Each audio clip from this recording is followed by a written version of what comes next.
যে এত আন্দোলন করলাম ওই দিন সবার ফোন বন্ধ ছিল কেন? এটা কি কোনোদিন জানার সুযোগ হয়েছে জাতির?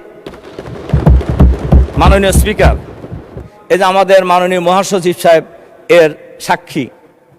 আমরা মিটিং করেছি আগের দিন, যে মিটিংয়ে সর্বশেষ মিটিং যেটা হয়েছিল, আমাদের বিরোধী দলীয় নেতাও ছিলেন সেই মিটিংয়ে।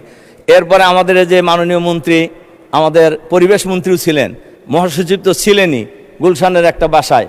সেখানে ব্যাপক পরিকল্পনা নেওয়া হয়েছিল। সারা বাংলাদেশ থেকে লক্ষ লক্ষ লোক সেদিন ঢাকায় এসেছিলেন এবং ওই দিনই সবাই ধারণা করে নিয়েছিলেন আজকে সরকারের পতন হয়ে যাবে।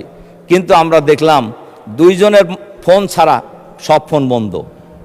ম্যাডামের ফোন খোলা আর মহাসচিবের ফোন খোলা। উনি ছিলেন মাঠে আমাদের সাথে।